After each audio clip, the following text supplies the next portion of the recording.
보도의 진실을 들여다보고 시청자의 진심에 귀 기울이는 시간이죠. YTN 뉴스 FM 열린 라디오 YTN 시작합니다. 저는 아나운서 최희입니다.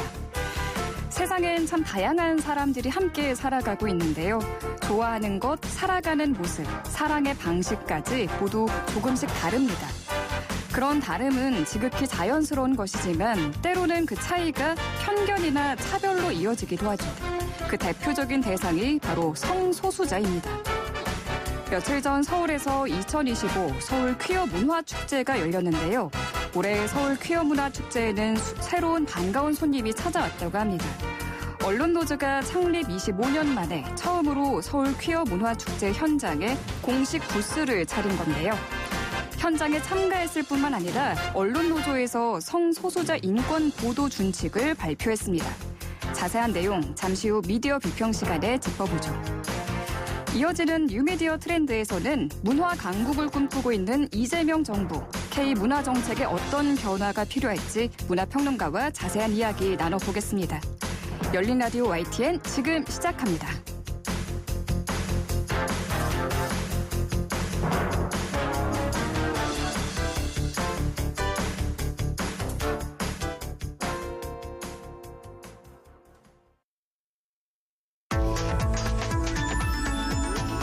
미디어가 전하는 이슈에 대한 다양한 분석과 팩트체크까지 바로 보고 뒤집어 보고 꼭꼭 씹어보기 위한 미디어 비평 프로그램 열린 라디오 YTN. 한 주간 뉴스를 꼭꼭 씹어보는 시간 미디어 비평입니다. 오늘은 김원경 뭉클미디어 인권연구소장과 전화 연결돼 있습니다. 안녕하세요. 네, 안녕하세요. 네. 우리 국민의 인권의식을 생각해보면 계속 높아지고 있다고 생각이 들어요. 예전에는 그럴 수밖에 없다고 받아들였던 부당한 일들에 대해서는 이제는 이것은 인권 침해고 차별이다. 이렇게 목소리를 높이는 영역이 점점 넓어지고 있는 것 같은데요.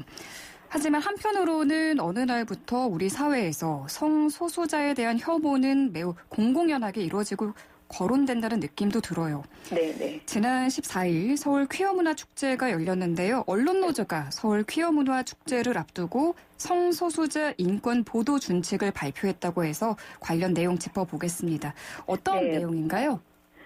말씀하신 것처럼 전국 언론 노동조합의 성평등위원회가 지난 14일에 서울 퀴어문화 축제를 앞두고 언론인들이 지켜야 할 성소수자 인권 보도 준칙이라는 것을 발표를 했습니다. 네. 이번 준칙은 언론이 성소수자에 대한 차별과 혐오를 재생산하지 않고 인권을 보호할 수 있도록 마련되었다라고 하는데요. 사실 이런 준칙이 또 발표되지 않아도 우리 사회에는 이미 언론이 성소수자를 차별하지 말라는 메시지가 담긴 가이드라인이나 강령, 준칙, 선언문 등이 참 많습니다. 예를 들면 2011년 9월에 제정해서 2014년에 개정한 국가인권위원회와 한국기자협회가 만든 인권보도준칙이 존재하고요. 이 인권보도준칙은 2023년에는 인권보도 참고 사례집이라는 이름으로 사례 중심으로 한 번 더 발간되기도 했습니다. 여기에는 당연히 언론이 다양한 사회적 소수자에 대해서 어떻게 보도해야 바람직한지와 반대로 무엇을 주의해야 하는지를 잘 담아놨습니다. 이뿐만이 아니고요. 한국기자협회, 방송기자연합회, 한국인터넷기자협회, 그리고 한국PD연합회, 한국아나운서연합회, 한국방송작가협회, 인플루언서 경제산업협회, 그리고 전국언론노동조합, 민주언론시민연합, 국가인권위원회 이렇게 10개의 단체, 기관이 함께 선언을 했던 혐오표현 반대 미디어 실천선언이란 것도 있었습니다. 그리고 또 2020년에는 한국기자협회와 한국인터넷신문협회가 함께 만든 언론윤리 현장이 있는데요. 이 모든 것에 성소수자 관련돼서 인권을 존중하고 피해를 최소화해야 한다라는 가치가 담겨 있습니다. 네, 언론윤리 현장까지 말씀해 주셨습니다. 네. 이렇게 이미 사실 가이드라인이 존재하지 않습니까? 그런데 네. 왜 언론노조 성평등위원회에서는 성소수자 인권보도 준칙을 만들어서 발표했을까요? 가만히 생각해보면 언론노조는요, 제가 말씀드린 다른 준칙과 달리 정확하게 성소수자 인권을 위해서 언론이 지켜야 할 내용을 핵심적으로 담은 그런 가이드라인이 있으면 좋겠다라고 생각한 것 같아요. 왜냐하면 그렇게 제목부터가 그냥 인권보도 준칙이 아니고 성소수자 인권보도 준칙이라고 되어 있어야 더 많은 언론인들이 이런 준칙이 있구나라고 인지하고 그것을 지키지 않을까 이런 생각을 했던 것 같습니다. 또한 언론노조는 기자협회와는 조금 달라서 조금 더 폭넓게 언론계에 종사하는 모든 노동자들의 연대이니까요. 기자협회가 만든 보도준칙보다 오히려 더 많은 언론 종사자들이 함께 이런 준칙을 지켰으면 좋겠다라는 생각에서 성소수자 인권 보도 준칙을 만들었다라는 생각이 듭니다. 네. 그런 측면에서 굉장히 고맙고 의미가 있다라고 생각이 들어요. 그래서 오늘은 네. 이 언론노조 이 성평등위원회가 새롭게 내놓은 성소수자 인권 보도 준칙 이것만을 중심으로 해서 우리 언론이 성소수자 관련해서 그동안 어떻게 보도했는지 어떻게 보도해야 바람직했는지 이런 것들을 좀 전해드리려고 합니다. 첫 번째 항은요. 호기심이나 배척의 시선이 아닌 모든 사람은 존엄하고 평등하다는 인권 중심의 관점으로 보도한다라고 되어 있습니다. 호기심이나 배척의 시선으로 보도하지 말라는 메시지가 강하게 느껴집니다. 네네. 사실 성소수자에 대해 가장 주의해야 할 점이 바로 이 부분이 아닌가 싶어요. 맞습니다. 그런데 성소수자에 대한 호기심이나 배척의 시선이 담긴 보도들은요. 일반 언론에서도 많이 드러나지만 주로 기독교계 언론사에서 더 많이 발견이 됩니다. 뉴스앤조이가 2023년에 보도한 퀴어 문화 축제 방해 잔혹사라는 시리즈물이 있어요. 이 보도의 4편 무지와 편견에 기반한 혐오의 표현이란 기사를 보면은요. 2016년 6월에 열린 서울 퀴어 문화 축제를 보도하는 국민일보의 첫 기사 제목이 지역 유일의 동성애 음란 축제 현장이었다고 합니다. 또 2017년 6월에는 대구 퀴어 문화 축제와 반대 집회를 보도하면서 제목에 불건전 퀴어 축제 대 경건한 반대 집회라고 표현을 썼다고 합니다. 2017년 7월에 서울 퀴어 문화 축제에서는요. 서울 광장에 또다시 등장한 반나체 여성, 음란 강도 더욱 심해진 퀴어 축제 등의 제목의 기사를 내놨습니다. 이처럼 선정적인 제목으로 기사를 내놓는 것은 성소수자에 대한 부정적인 인식을 주려는 의도도 있겠지만은요. 사실은 이런 선정적인 표현의 제목 자체가 기사의 조회수를 높이는 효과도 있었을 것이라는 점에서 저는 상업적인 의도도 있지 않았나 이렇게 보여집니다. 네. 뉴스앤조이 보도에서 잘 지적해준 퀴어 축제 관련 충격적인 사례는 또 있는데요. 2018년 제주 퀴어 문화 축제에서 이게 이제 그 제주시 신상공원이라는 곳에서 열렸는데요. 이 퀴어 퍼레이드 때 행진 차량이 잠깐 멈춘 사이에 혐오 문구가 적힌 깃발을 들고 있던 한 남성이 재빨리 깃발을 버리고 차량 밑으로 들어간 적이 있었다라는 겁니다. 네. 행진을 방해하려고 다소 극단적인 방법을 자기 몸을 차량 밑으로 이렇게 넣는 그런 방법을 쓴 건데요. 네. 크리스천 투데이라는 언론사에서 이 남성이 차량 밑에 들어가 있는 사진만을 보고 퀴어 축제 측 차량이 반대 집회 측 시민을 덮쳤다. 이렇게 보도한 적이 있습니다. 현장에 있지도 않았으면서 정확한 사실관계 확인도 없이 이런 기사부터 쓴 셈이죠. 네. 두 번째 준칙의 조항은 어떤 내용을 담고 있나요? 문구를 그대로 읽어드리면 성소수자 존재를 찬반의 문제로 다루지 않는다. 인권은 논쟁의 대상이 아니고 혐오 표현은 반대 의견으로 포장될 수 없다입니다. 네. 사실 우리는 이 명확한 명제를 늘 잊고 삽니다. 언론인뿐 아니라 정치인, 종교인, 그리고 많은 시민들이 성소수자의 존재에 대해서 자신이 찬성이나 반대 의견을 말하는 것을 자연스럽게 생각하는 것처럼 보입니다. 심지어 그들에 대한 혐오 표현을 해놓고도 문제의식을 전혀 느끼지 못하는 경우도 많이 봅니다. 2017년 4월 25일에 19대 대선 TV 토론회에서 당시 홍준표 후보는 문재인 후보에게 동성애를 반대하느냐고 거듭 물었습니다. 사실 이런 질문 자체가 적절치 않은 것이었는데요. 문재인 후보, 그러니까 문 전 대통령은 이때 당시에 동성애를 반대한다, 좋아하지 않는다, 합법화에 찬성하지 않는다. 이런 답변을 내놨습니다. 네. 당연히 당시에 국내 인권단체들의 비판에 직면했고요. 영국의 가디언지 등 외신도 문재인 후보에 대해서 사생활을 이유로 동성애를 반대한다라는 지적을 했고 그의 발언이 한국에서 반성소수자라는 비판을 받고 있다라고 전하기도 했습니다. 그런데 이런 동성애에 대한 찬반 의견을 묻고 이것을 밝히라고 요구하는 이런 모든 것들이 진보 정치인에게 유독 많이 가해지거든요. 이것이 일종의 사상 검증을 하는 수준으로 계속 이렇게 반복해서 묻고 있습니다.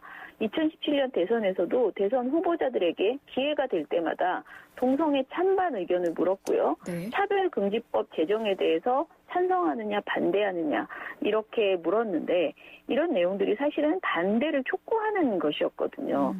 꼭 정치인뿐 아니라 일반인에게도 우리는 흔히 동성애에 대한 찬반 의견을 묻습니다. 심지어 여론조사도 많이 했는데요.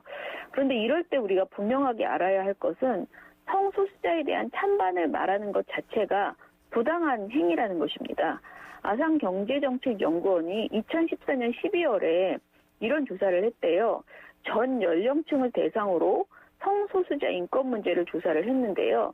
이때 질문이 성소수자는 인권 문제다라는 질문에 그렇다라는 답변을 한 사람들이 가장 많았다고 합니다. 네. 이것은 진보뿐 아니라 보수조차도 성소수자를 인권 문제로 보는데 공감하고 있다라는 의미로 해석할 수도 있다고 생각됩니다. 네. 다시 말해서 성소수자의 존재를 내가 찬성하고 반대하려고 하는 것 자체가 무리이고 이것은 논쟁의 대상이 아니다라고 다시 한번 말씀드리고 싶습니다. 네, 언론노조 성소수자 인권보도 준칙 살펴보고 있습니다.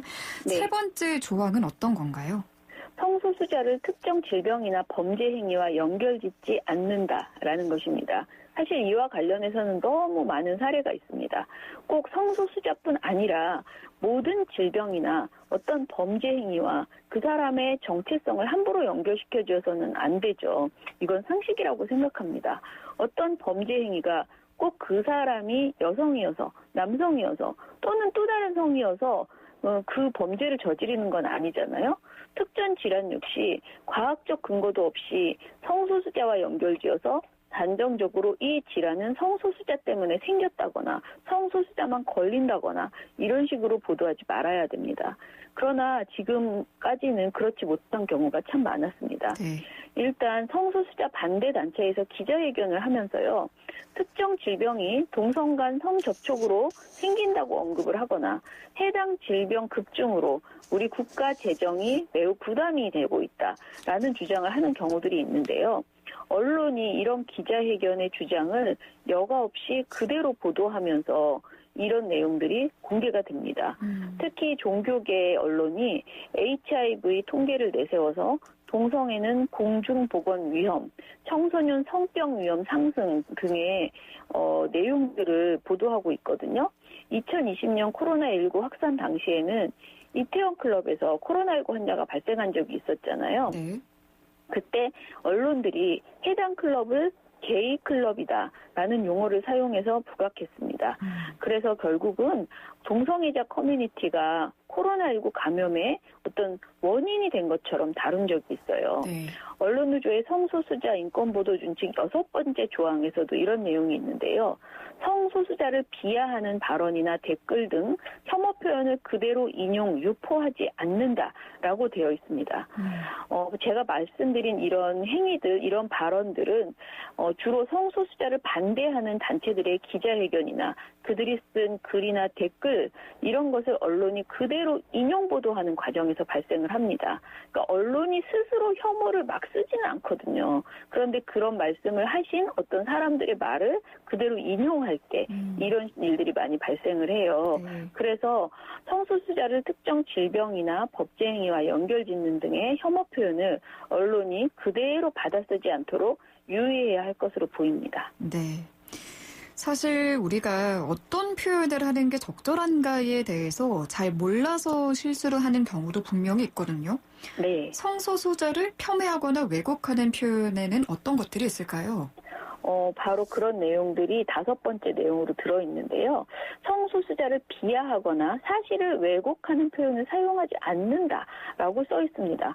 그런데 정말 말씀하신 것처럼 무엇이 비하인지조차도 생각을 깊게 해보지 않으면 잘 모를 때가 많습니다. 그중 대표적인 것이 동성연애, 동성연애자라는 표현인데요. 이것은 동성애, 동성애자라고 사용하라고 권장하고 있습니다. 이게 뭐가 다를까 이렇게 생각하실 텐데 연애라는 것과 애라는 것은 또 다른 거죠. 이 동성연애자 이렇게 하면 굉장히 뭔가 연애를 일삼는 어떤 사람, 우리가 이성연애자라고 부르지 않잖아요. 그렇게 생각하시면 될 것 같고요.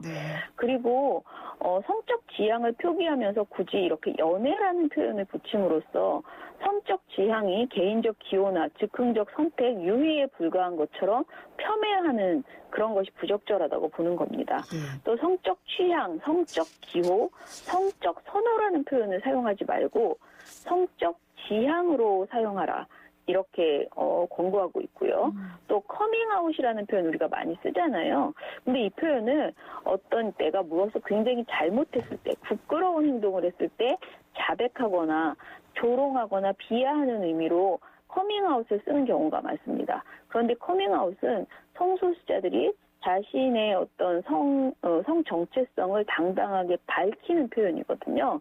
그래서 이것을 이렇게 부정적인 의미로 사용하지 말라라는 것이고요. 또한 동성애를 언급하면서 동성애에 빠졌다, 동성애를 즐긴다, 이런 식의 어떤 관용적인 그 명사들이, 그러니까 그 동사들이 있어요. 이런 것들도 사실은 성소수자 인권보호 관점에서 주의해야 하는 표현입니다.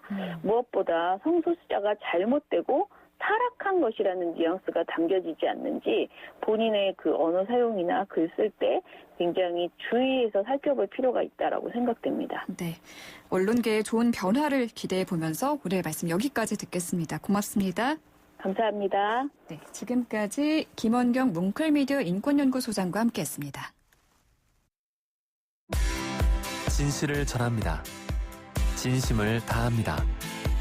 시청자 여러분의 목소리에 귀 기울이는 YTN 뉴스 FM, 열린 라디오 YTN. 토요일 저녁 8시 20분과 일요일 밤 11시 20분에 방송됩니다.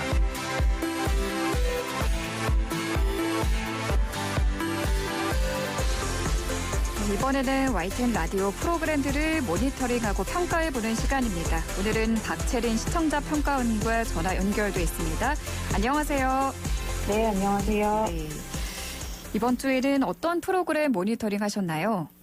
네, 이번 주에는 매주 평일 오전 10시 15분부터 11시 30분까지 방송하는 슬기로운 라디오 생활을 들었습니다. 모니터 기간은 6월 9일부터 20일까지 총 2주간입니다. 네, 슬기로운 라디오 생활 어떤 내용 먼저 짚어볼까요? 네, 오늘은 정치인과 공무원들이 출연하는 코너를 중심으로 살펴보려고 하는데요.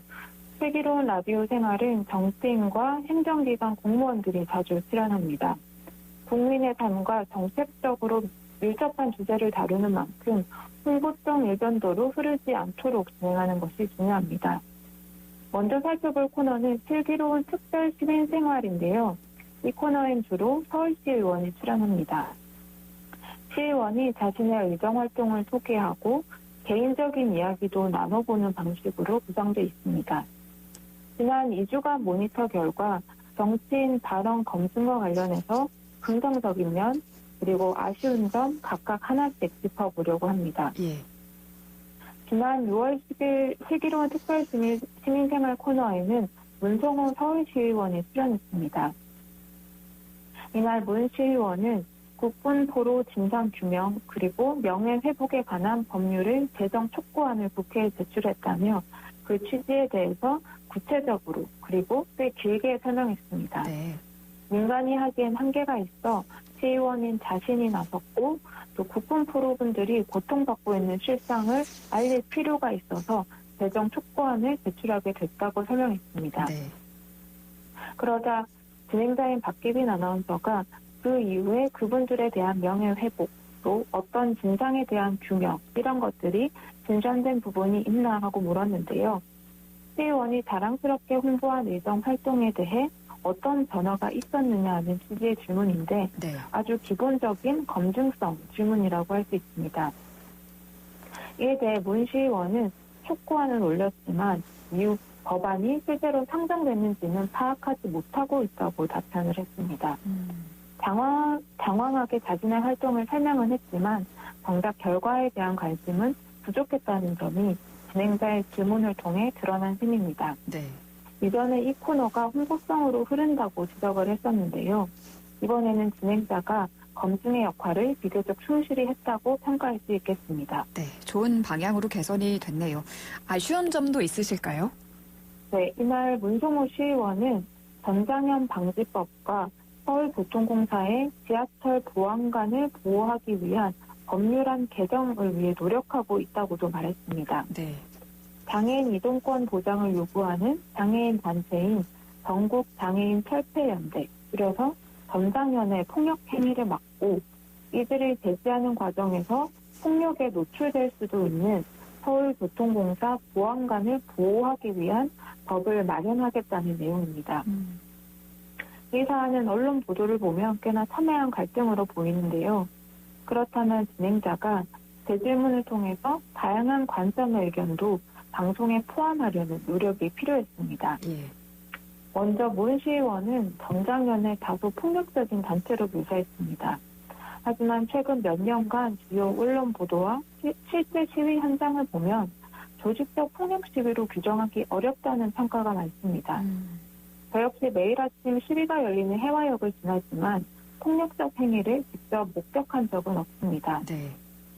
실제 시위로 인해서 시민 불편이 발생한 사례는 있으나 전장현 전체를 폭력적으로 일반화하는 것은 신중해야 할 부분입니다. 그래서 문 시의원이 전장현에 대해서 폭력적으로 묘사하거나 악인을 듣는 발언을 하고 있는 건 아닙니다. 그리고 법 제정과 개정 과정에서 오히려 갈등만 증폭시키진 않을지 우려돼서 이런 부분에 대해 질문이 필요해 보였습니다. 네. 또 하나는 문 시의원이 전장현 시위 때문에 시민들이 지각한다. 시민을 위해 일하는 지하철 보안관을 전장현으로부터 보호해야 한다는 취지로 법 개정에 대해서 말씀하셨는데요. 네. 시민과 전장현을 분리한 발언으로 보입니다. 이 발언을 듣고 장애를 가진 서울 시민들은 소외감을 느낄 수밖에 없습니다. 장애인분들이 요구하는 것은 이동권인데요. 네. 실제로 시위가 열리고 제가 이용하는 그 아침 시간대에는 너무 붐비기 때문에 휠체어를 탄 장애인분들의 지하철 이용이 거의 불가능합니다. 서울 시민 모두의 이동권 보장이 중요한 만큼 진행자가 장애인 시민의 이동권 보장을 위해서는 어떤 노력이 필요한가와 같은 질문을 했더라면 더 균형 잡힌 논의가 되었을 것입니다. 하지만 아쉽게도 이런 질문은 없었고 시간 부족으로 문 시의원의 입장만 전달되고 끝이 났습니다. 갈등이 첨예한 사안일수록 충분한 질문과 답변 시간을 확보하려는 진행자의 노력이 필요해 보였습니다. 네. 오늘 말씀 여기까지 듣겠습니다. 고맙습니다. 네, 감사합니다. 네. 지금까지 박채린 시청자 평가원이었습니다. 열린 라디오 YTN에서는 시청자 여러분의 목소리를 듣습니다. 참여 신청과 의견은 유료 문자 샵 0945, 우물정 0945나 YTN 라디오 프로그램 열린 라디오 YTN 게시판을 통해 남겨주세요.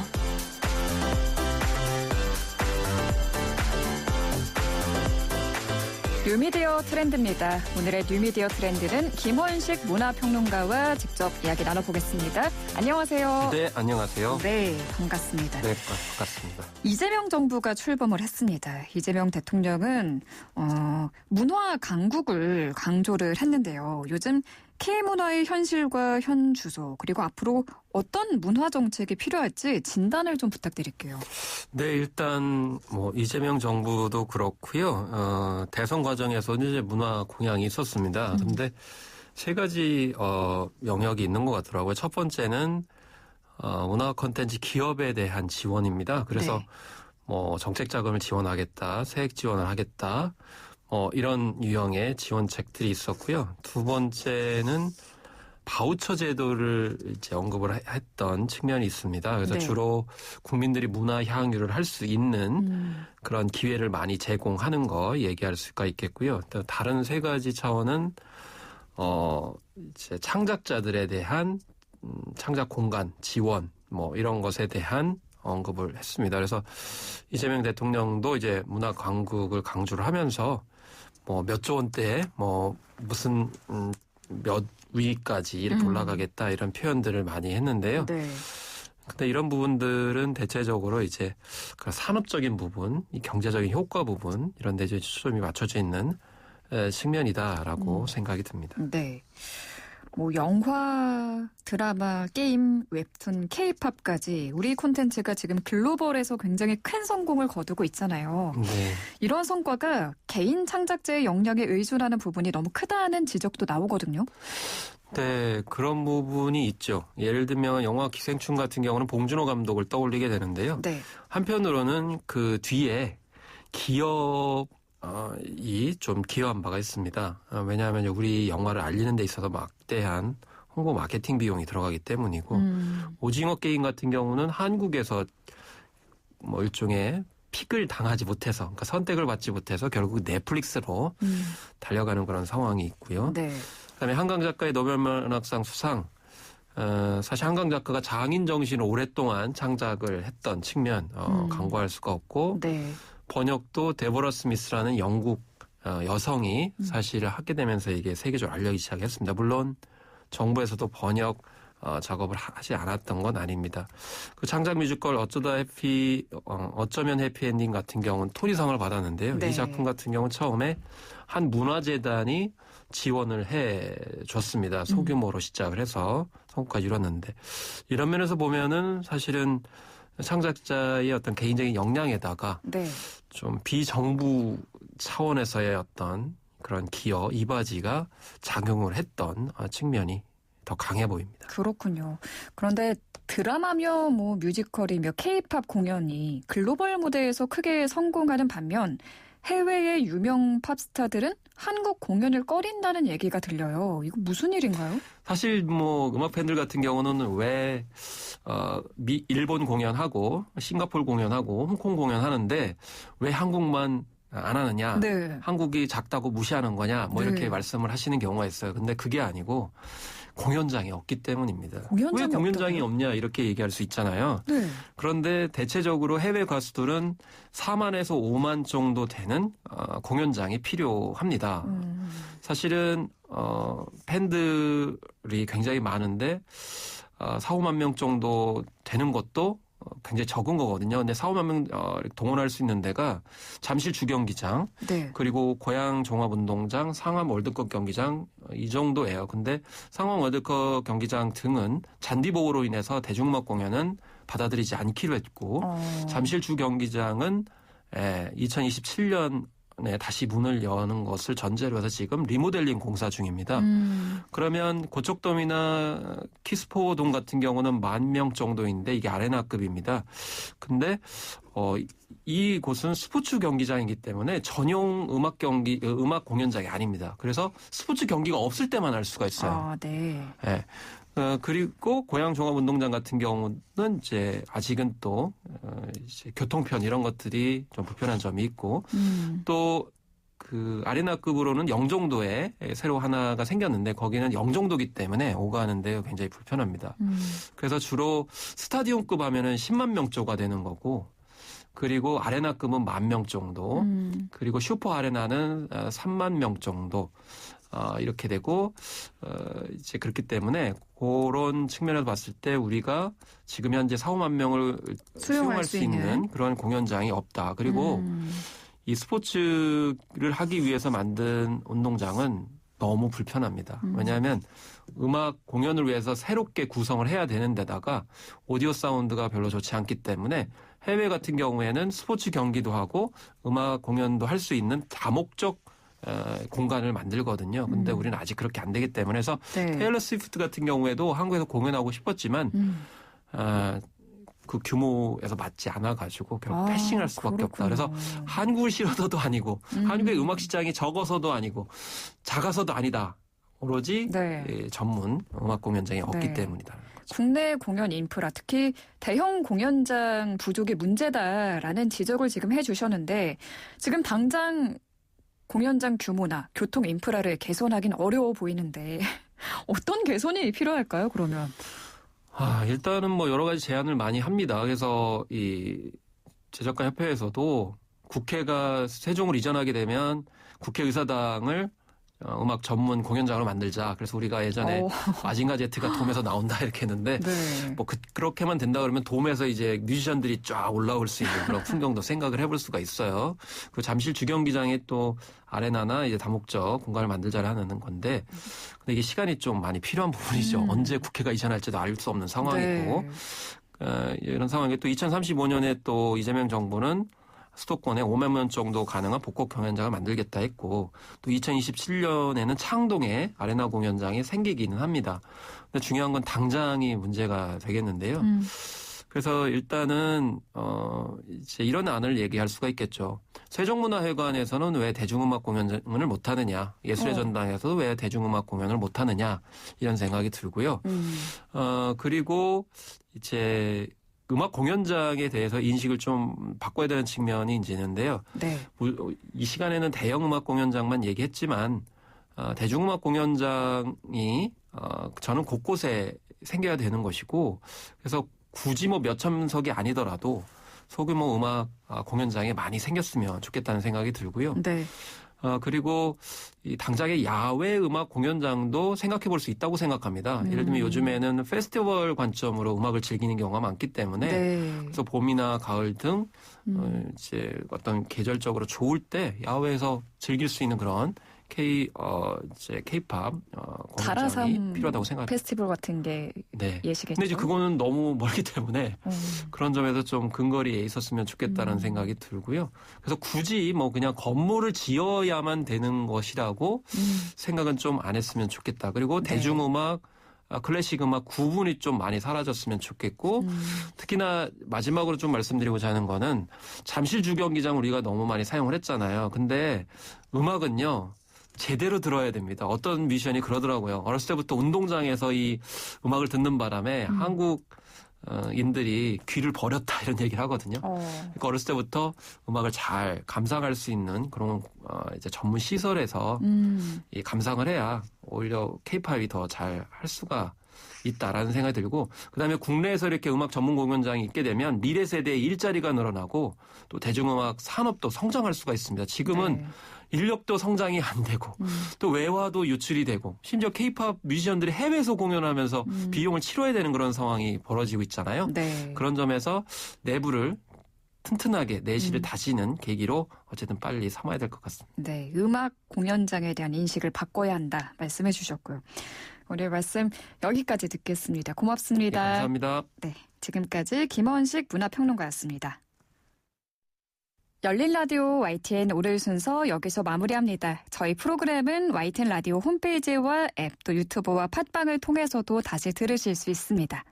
오늘 끝곡은 리안 라임스의 How Do I Live 준비했습니다. 저는 다음 주 이 시간에 다시 돌아오겠습니다. 아나운서 최유였습니다. 고맙습니다.